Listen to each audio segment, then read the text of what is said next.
On February 3rd, we had the opportunity to send a group of 12 to New York City to help aid those whose homes have been afflicted by Hurricane Sandy. Through an organization called Samaritan's Purse, hundreds of volunteers from around the country, and some even around the world, responded to bring a helping hand and to share the love of Christ.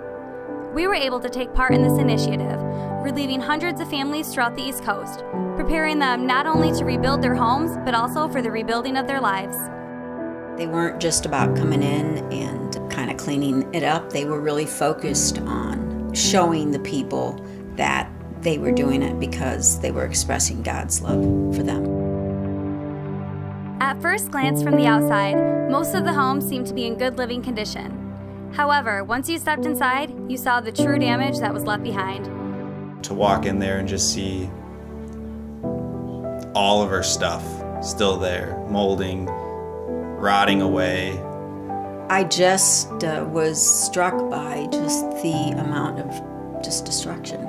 There was nothing really. There was a small pile of, keep. With almost nothing to salvage, most people were forced to start over.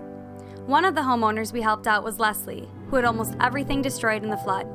We'd already noticed it was too late to get out.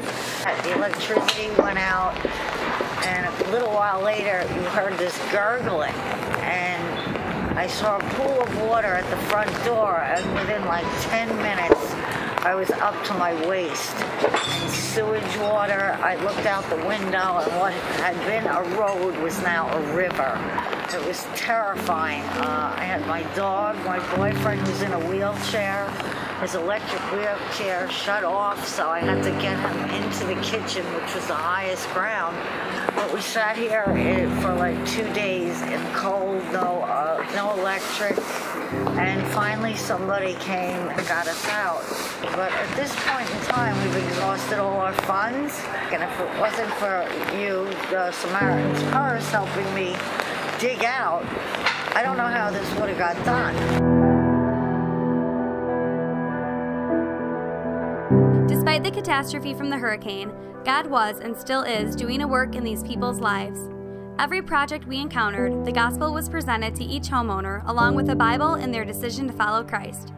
In an area that only 2% claim to be evangelical Christians, with a number that is only increasing, we were able to take part in seeing over 130 people give their lives to Christ. And above that number, even more were able to witness the love of God through our acts of service, seeing Christ in and through us.